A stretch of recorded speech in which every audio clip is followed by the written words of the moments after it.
नमस्कार प्यारे बच्चों, आप लोग कैसे हैं? उम्मीद कर रहे हैं कि आप लोग अच्छे होंगे। आज की इस क्लास में हम लोग प्रोफेसर अमर्त्य सेन के आर्थिक विचारों का अध्ययन करेंगे। प्रोफेसर अमर्त्य सेन भारत के एक महान अर्थशास्त्री थे, जिन्हें अर्थशास्त्र के क्षेत्र में नोबेल पुरस्कार प्रदान किया गया। उन्हें अर्थशास्त्र का यह नोबेल पुरस्कार उनके कल्याणकारी अर्थशास्त्र में योगदान के लिए प्रदान किया गया। तो आज हम लोग अमर्त्य सेन के आर्थिक विचारों का अध्ययन मुख्य रूप से 6 शीर्षकों के अंतर्गत करेंगे। पहला हम लोग देखेंगे कि अमर्त्य सेन ने कल्याणकारी अर्थशास्त्र के संबंध में अपने कौन से विचार दिए हैं। जो दूसरा टॉपिक होगा वो होगा कल्याण के क्या क्या सूचक या मानदंड हैं। तीसरा हम लोग उनका गरीबी सूचकांक या गरीबी इंडेक्स देखेंगे। चौथा उनके हम लोग भारत के उदारीकरण के संबंध में क्या विचार दिए हैं उसका अध्ययन करेंगे। पांचवें में उनके अकाल के विश्लेषण का अध्ययन करेंगे। उन्होंने अकालों का बहुत विश्लेषण किया। उनका जो अंतिम विचार है वो व्यक्तिगत मूल्य व सामूहिक निर्णय संबंधी विचार है, उसका भी अध्ययन हम लोग करेंगे। तो हम लोग उनके विचारों का अध्ययन करने से पहले थोड़ा सा अमर्त्य सेन का जीवन परिचय देख लेते हैं। उसके बाद हम लोग एक एक करके उनके आर्थिक विचारों का अध्ययन करेंगे। अमर्त्य सेन का जन्म 3 नवंबर 1933 को शांति निकेतन में हुआ था। शांति निकेतन वर्तमान में पश्चिम बंगाल के कहाँ पे है? पश्चिम बंगाल के एक जिला है बीरभूम, वहां पर है, वहां पर हुआ था। जो शांति निकेतन है, जो रविन्द्रनाथ टैगोर है, उनका एक आध्यात्मिक केंद्र था। उसको बाद में एक शिक्षा केंद्र के रूप में विकसित कर दिया गया। वर्तमान में यहाँ पर एक यूनिवर्सिटी है जिसे विश्व भारती यूनिवर्सिटी कहते हैं, विश्व भारती विश्वविद्यालय। तो रविन्द्रनाथ टैगोर को आप लोग जानते ही होंगे। आप लोग देख रहे हैं होंगे कि हमने ठाकुर और टैगोर दोनों लिखा है। तो जो मूल नाम पहले था वो ठाकुर ही था, तो अंग्रेज ठाकुर नहीं बोल पाते थे, तो ठाकुर को टैगोर। इसी तरह से जैसे बंगाल में बंदोपाध्याय होते थे, बंदोपाध्याय का अंग्रेज उच्चारण नहीं कर पाते थे तो उनको बनर्जी कर दिए। इसी तरह से चट्टोपाध्याय का उच्चारण नहीं कर पाते थे तो उनको चटर्जी कर दिए। तो आप लोग देखते होंगे कहीं कहीं रविन्द्रनाथ ठाकुर और कहीं कहीं रविन्द्रनाथ टैगोर लिखा होता है। ये रविन्द्रनाथ ठाकुर या टैगोर वही हैं जिन्होंने हमारे राष्ट्रगान को लिखा है। दूसरा उनकी जो शिक्षा दीक्षा है, शिक्षा दीक्षा किसकी? अमर्त्य सेन की। अमर्त्य सेन की शिक्षा दीक्षा Shanti Niketan, Calcutta precedence college, Oxford के ट्रिनिटी कॉलेज में हुई है। वो 19 वर्ष की आयु में ही जादवपुर विश्वविद्यालय कलकत्ता में प्रोफेसर बन गए थे। 19 वर्ष की आयु, यानी आप लोगों से कम आयु के थे तभी वो प्रोफेसर बन गए। लगभग 18 साल में एक बच्चा 12th पास करता है, 19 साल में बीए फर्स्ट ईयर में रहता है, जो सामान्य एज मानी जाती थी। उस एज में क्या हो गए थे? एक यूनिवर्सिटी के प्रोफेसर। तो आप लोग सोच सकते हैं कि कितने बुद्धिमान थे। इसके अलावा उन्होंने 1959 में कैम्ब्रिज विश्वविद्यालय से पीएचडी की उपाधि प्राप्त की। इसके अतिरिक्त वो Delhi school of economics, London school of economics, Oxford university, Harvard university में अर्थशास्त्र के प्रोफेसर रहे। सोचो कितनी जगह ये लोग ये पढ़ाए हैं। अमर्त्य सेन 1996 में अमेरिकन इकोनॉमिक एसोसिएशन यानी अमेरिका का जो आर्थिक संघ था उसके पहले गैर अमेरिकी अध्यक्ष बने। इससे पहले इसका कोई अध्यक्ष नहीं बन पाया था जो अमेरिका के बाहर का रहा हो, पहले ऐसे व्यक्ति हुए। इसके अलावा जनवरी 1998 में उन्हें कैम्ब्रिज यूनिवर्सिटी के ट्रिनिटी कॉलेज के मास्टर पद पर नियुक्त किया गया। इस पद पर उनसे पहले किसी अश्वेत या गैर अंग्रेज की नियुक्ति नहीं हुई थी। जैसा आप लोगों को पता होगा, अंग्रेज खुद को श्वेत कहते थे, भारतीय और अफ्रीकन को अश्वेत कहते थे। पहले व्यक्ति थे जो यानी गोरे नहीं थे, लेकिन कैम्ब्रिज यूनिवर्सिटी के ट्रिनिटी कॉलेज के मास्टर पद पर नियुक्त हुए। इसके अलावा उनको दुनिया भर के लगभग 40 से अधिक विश्वविद्यालयों से मानद डॉक्टरेट की उपाधि प्राप्त हो चुकी थी। अभी अमर्त्य सेन जी जीवित हैं या हो चुकी है कह सकते हैं हम लोग। इनको 14 अक्टूबर 1998 को स्वीडिश अकादमी द्वारा अर्थशास्त्र के उच्चतम पुरस्कार जो नोबेल पुरस्कार है उससे सम्मानित किया गया। यह सम्मान उन्हें कल्याणकारी अर्थशास्त्र के लिए प्रदान किया गया। प्रोफेसर सेन को नोबेल पुरस्कार से सम्मानित होने वाले 6ठे भारतीय थे और अर्थशास्त्र के क्षेत्र में यह पुरस्कार पाने वाले पहले एशियाई थे। यानी अर्थशास्त्र के क्षेत्र में इससे पहले एशिया में कोई नोबेल पुरस्कार नहीं मिला था। तो आप लोगों को यहाँ पर एक होमवर्क भी देते हैं। आप लोग को ये बताना है कि नोबेल पुरस्कार किन किन क्षेत्रों में दिया जाता है। ठीक है, जो 5 क्षेत्र हैं वो कौन कौन से क्षेत्र हैं आप लोगों को ये बताना है। इसके अलावा बताना है कि इस वर्ष का नोबेल पुरस्कार किसको मिला है।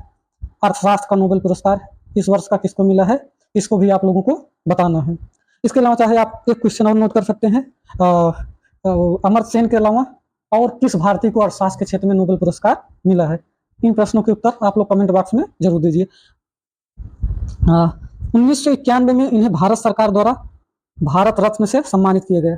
जैसा कि आप लोगों को पता है, भारत रत्न भारत का सर्वोच्च पुरस्कार है, यानी भारत में इससे बड़ा पुरस्कार कोई नहीं होता है। इससे भी उनको सम्मानित किया गया। अब हम लोग एक एक करके अमर्त्य सेन के आर्थिक विचारों का अध्ययन करेंगे। जो उनका पहला विचार है वो कल्याणकारी अर्थशास्त्र के क्षेत्र में है। तो कल्याणकारी अर्थशास्त्र के जो जन्मदाता अर्थशास्त्री हैं वो मार्शल पीगू और हॉब्स थे।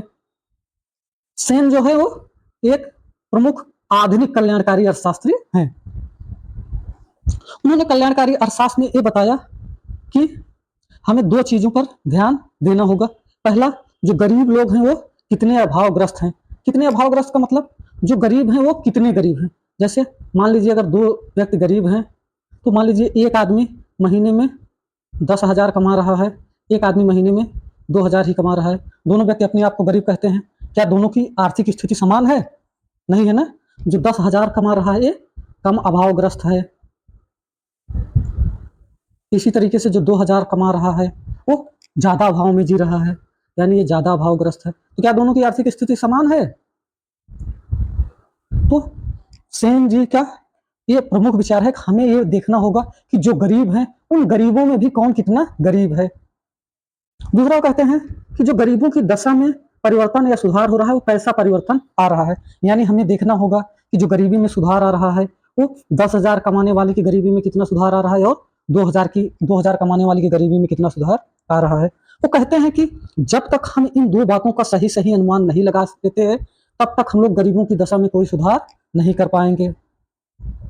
इसके अलावा अमर्त्य सेन ने जो 1943 में बंगाल में एक भीषण अकाल पड़ा था उसको अपनी आंखों से देखा था। अकाल एक ऐसी स्थिति होती है जिसमें किसी भी कारण से बाढ़ हो गया, सूखा हो गया, किसी भी कारण से अगर अनाज का उत्पादन कम हो जाए और लोग खाने के लिए मरने लगे तो उसे क्या कहते हैं? अकाल की स्थिति कहते हैं। यानी जब भूखमरी फैल जाए व्यापक तौर पर किसी कारण से तो उसे अकाल कहते हैं। तो 1943 में जो बंगाल का अकाल पड़ा था उसमें लगभग 30 लाख लोग भूख से मर गए थे। आप लोग सोच लीजिए कितनी बड़ी संख्या थी। उस समय हमारी जनसंख्या भी लगभग 30 से 35 करोड़ थी पूरे देश की। तो बंगाल सिर्फ एक स्टेट में 30 लाख लोग भूख से मर गए थे। तो उन्होंने कहा, जो अकाल था उसका अध्ययन किया। उन्होंने कहा अकाल के समय हमारे पास अनाज की कमी नहीं थी। अनाज से जो हमारे भंडार थे वो भरे हुए थे और कुव्यवस्था के कारण उन्हें बाहर नहीं निकाला गया। उन्होंने कहा कि अकाल जो है वो भूखमरी का सिर्फ एक बहाना है कि अकाल के कारण लोग भूख मर रहे हैं। उन्होंने दूसरे देशों के अध्ययन के द्वारा विशेषकर अफ्रीका का अध्ययन किया। अफ्रीका में जो 1968 से लेकर 1974 तक अकाल पड़ा था उसका अध्ययन किया। उसके द्वारा वो बताते हैं कि जिन जिन देशों में अकाल पड़ा है तो जिस समय अकाल पड़ा है उस समय अनाज के कुल उत्पादन और प्रति व्यक्ति उत्पादन में कोई कमी नहीं हुई है। यानी देश में अनाज के उत्पादन में कमी नहीं हुई है तब भी अकाल पड़ गया है। इसके अलावा वो कहते हैं कि जहां अकाल नहीं पड़ता है वहां भी लोग भूख से मरते हुए देखे गए हैं। सोचो, भूख से मरना इतना खतरनाक होता है। आदमी भूख से एक दो दिन में नहीं महीनों तक तड़प तड़प के मरता है। वो कहते हैं कि जो भूखमरी का मुख्य कारण है वो क्या है? आय असमानता। आय समानता का मतलब एक आदमी के पास बहुत सारे संसाधन है, बहुत सारा पैसा है, एक आदमी के पास खाने के लिए नहीं है। तो इसलिए अमर्त्य सेन कहते हैं कि मृत्यु या भूखमरी का कारण अकाल नहीं बल्कि सरकार की दोषपूर्ण वितरण व्यवस्था है। यानी सरकार ऐसी व्यवस्था नहीं बना पा रही है जिससे अमीर और गरीब के बीच खाई मिट सके।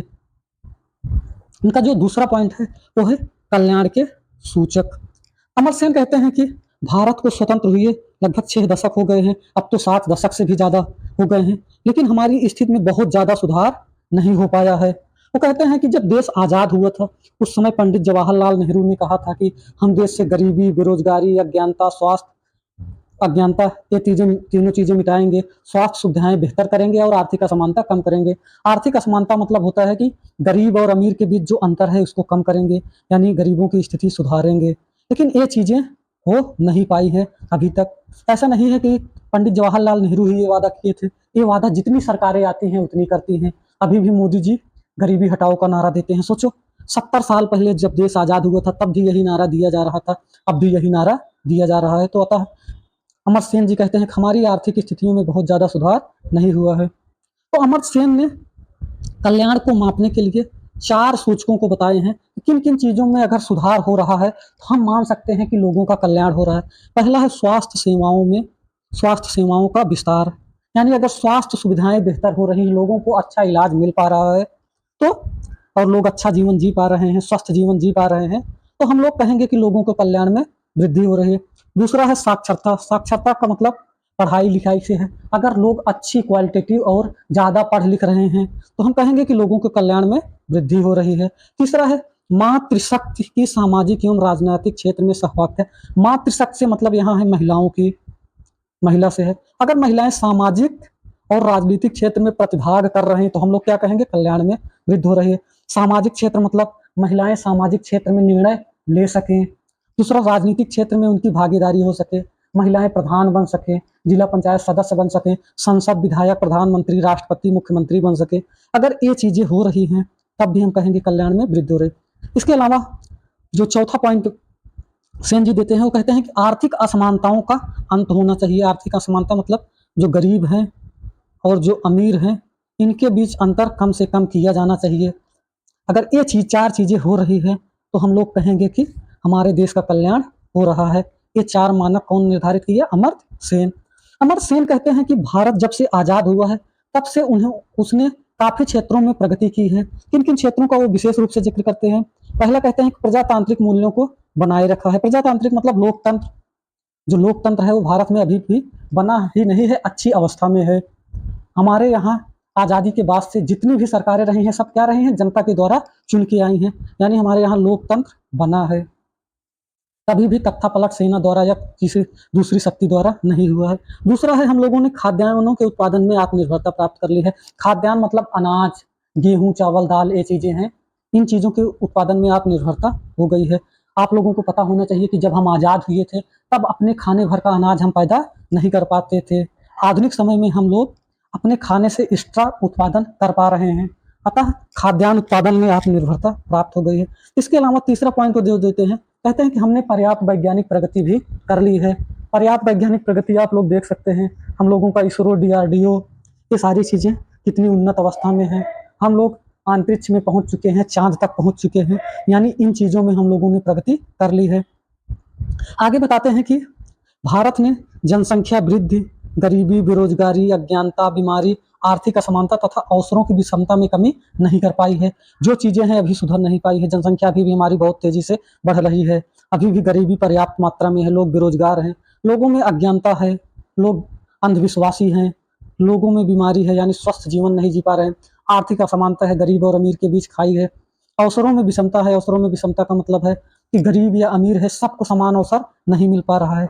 इन चीज़ों में अभी सुधार नहीं हो पाया है। इन चीज़ों में भी सुधार की गुंजाइश है। अमर्त्य सेन जो तीसरा आर्थिक विचार देते हैं वो है गरीबी सूचकांक से संबंधित। अमर्त्य सेन ने गरीबी को मापने के लिए गरीबी सूचकांक की अवधारणा दी या उसे गरीबी इंडेक्स कहा। अमर्त्य सेन ने 2 प्रकार की गरीबी मापने की विधियों का जिक्र करते हैं, यानी इनकी गरीबी इंडेक्स मापने की 2 विधि है। पहली है प्रत्यक्ष विधि। प्रत्यक्ष विधि में उन लोगों को पहचान करना है जो न्यूनतम उपभोग से वंचित है। न्यूनतम उपभोग मतलब जैसे लोगों की बेसिक जरूरतें क्या है? रोटी, कपड़ा, मकान और स्वच्छ जल हो गया, बेसिक स्वास्थ्य सुविधाएं हो गई, बेसिक पढ़ाई हो गई। अगर ये सारी चीज़ें अगर हमें नहीं मिल रही हैं तो हम लोग अमर्त्य सेन के प्रत्यक्ष विधि के अनुसार गरीब कहे जाएंगे, अगर ये चीज़ें नहीं मिल पा रही हैं। तो इसमें हम लोग ये देखेंगे कि जो हमें जीवन जीने के लिए बेसिक आवश्यकताएं हैं उनकी पूर्ति हो पा रही है कि नहीं। अगर उनकी पूर्ति नहीं हो पा रही तो हम लोग गरीब कहे जाएंगे। दूसरी जो उनकी विधि है वो आय विधि है। आय विधि में अमर्त्य सेन आय के उस स्तर का आकलन करते हैं जिसमें एक सामान्य व्यक्ति अपनी सभी न्यूनतम आवश्यकताएं पूरा कर सकता है। यानी अगर जो आदमी की एक न्यूनतम आवश्यकताएं हैं जिससे वो अच्छा जीवन जी सके, वो कितना पैसा उसको मिल जाए तो अपनी न्यूनतम आवश्यकताएं पूरी कर सकता है। अगर इसका आकलन जो करते हैं वो अमर्त्य सेन आय विधि के अंतर्गत करते हैं। तो हम लोग देख रहे हैं अमर्त्य सेन की आय विधि में व्यक्ति की क्षमता व योग्यता का भी आकलन किया जा रहा है, मतलब वो कितनी अपनी जरूरतें कितनी पैसे में पूरा कर रहा है।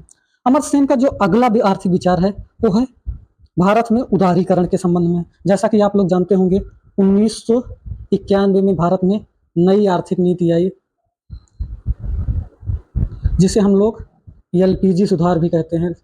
एलपीजी में एल लिबरलाइजेशन यानी उदारीकरण, पी प्राइवेटाइजेशन यानी निजीकरण, जी ग्लोबलाइजेशन यानी वैश्वीकरण।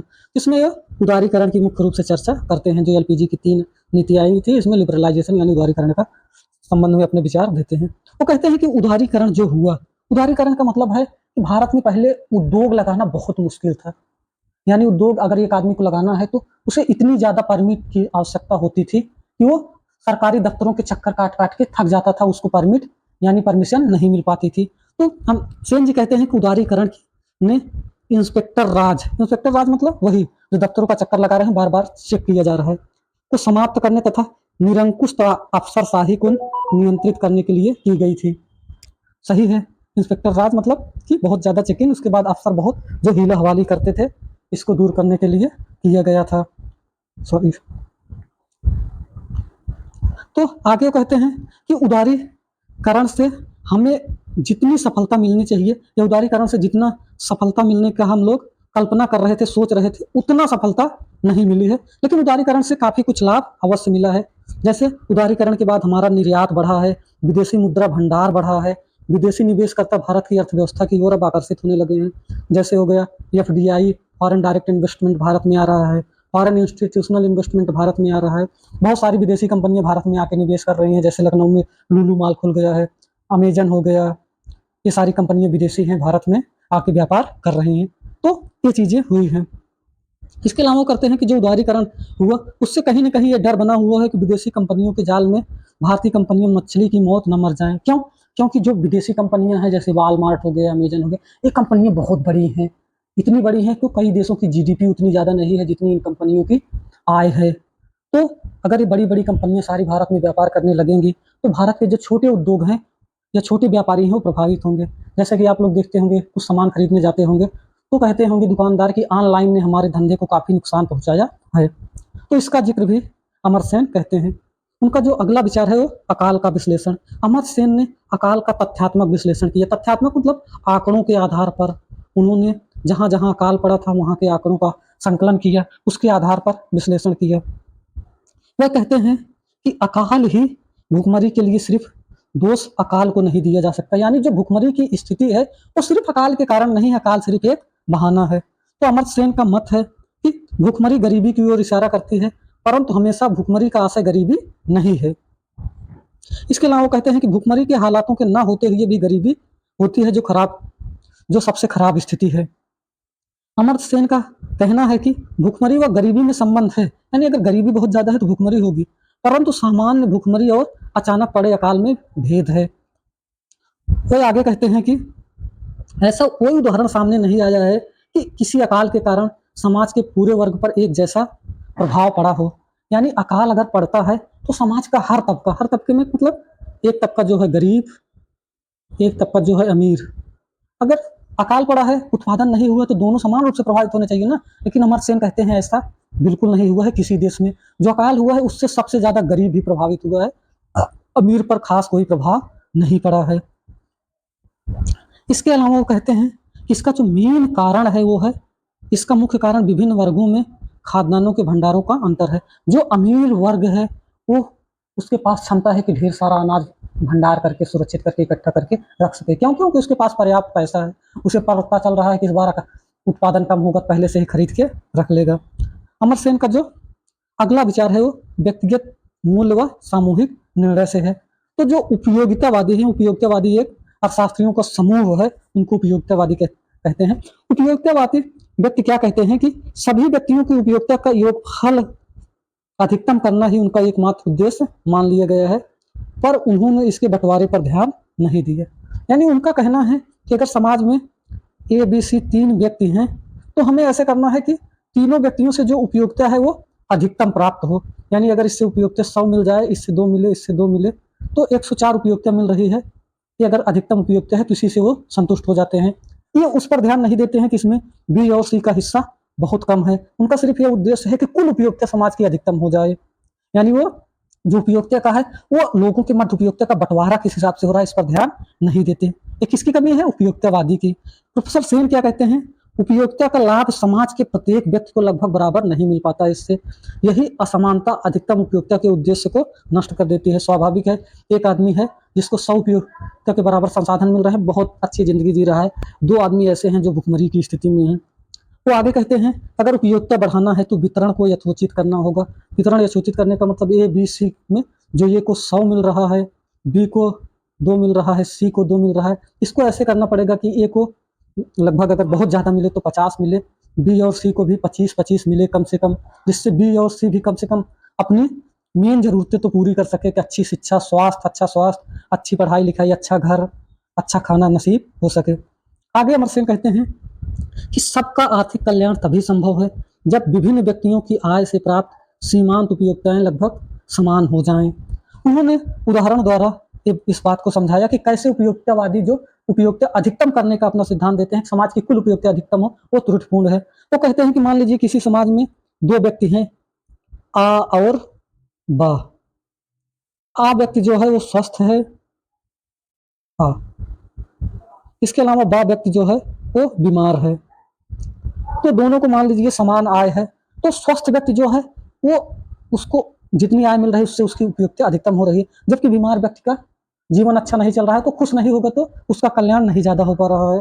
तो इस स्थिति में अगर बा व्यक्ति से कुछ पैसा स्वस्थ व्यक्ति को दे दिया जाए तो स्वस्थ व्यक्ति और खुश हो जाएगा, बीमार व्यक्ति तो पहले से ही ना खुश है, कुल उपयोगिता अधिकतम हो जाएगी। तो किसके अनुसार? कल्याणकारी अर्थशास्त्रियों के अनुसार। जबकि जरूरत किस बात की है?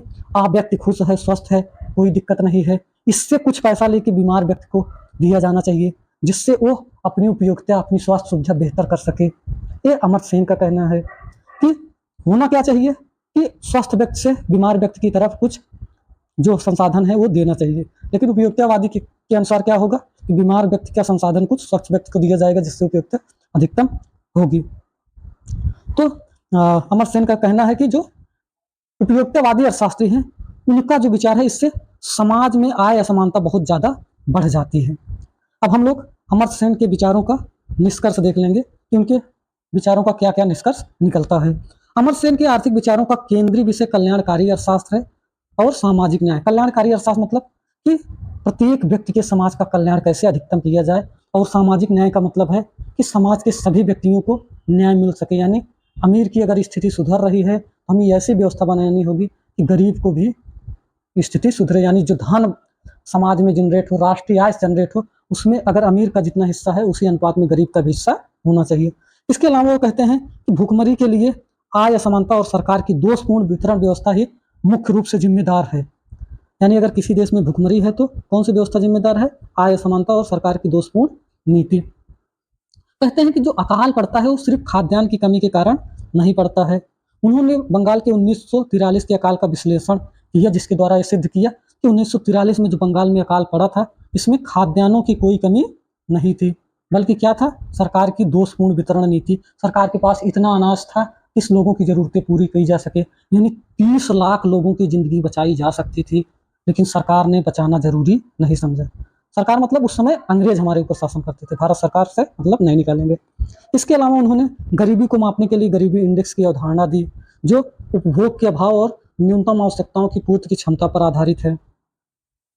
इसके अलावा वो आर्थिक कल्याण के लिए 4 सूचकों की बात करते हैं जिसका हम लोग जिक्र कर चुके हैं। पहला सूचक है स्वास्थ्य सेवाओं का विस्तार, दूसरा है साक्षरता, तीसरी है मातृशक्ति की सामाजिक एवं राजनीतिक क्षेत्र में सहभागिता। मातृशक्ति मतलब महिलाओं की सामाजिक एवं राजनीतिक क्षेत्र में सहभागिता।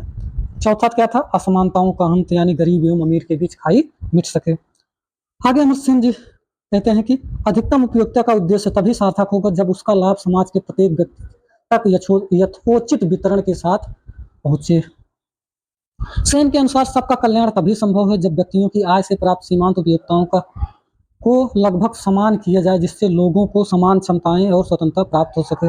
उन्होंने उदारीकरण पर जो अपना विचार दिया कि उदारीकरण की आवश्यकता थी। क्यों? क्योंकि इससे इंस्पेक्टर राज और निरंकुश तानाशाही को नियंत्रित करने में मदद मिली। उदारीकरण का लाभ भी भारत को मिला, लेकिन जितना मिलना चाहिए था या हम लोग जितना सोचे थे उतना नहीं मिला। आज की क्लास बस यहीं तक। धन्यवाद। आप लोगों को क्लास कैसी लगी कमेंट बॉक्स में ज़रूर बताइएगा, जिससे अगर कुछ कमियाँ हो तो भी बताइएगा, जिससे हम अपनी कमियों को सुधार सकें। धन्यवाद। आज की क्लास यहीं तक। तो अगर आप लोग हमारे चैनल से, टेलीग्राम चैनल से जुड़ना चाहते हैं, तो आप लोग हमारे यूट्यूब के पेज पर जाकर उसमें आप लोगों को हमारे टेलीग्राम, फेसबुक, व्हाट्सएप, इंस्टाग्राम सारी लिंक मिल जाएगी, वहाँ से आप लोग जुड़ सकते हैं।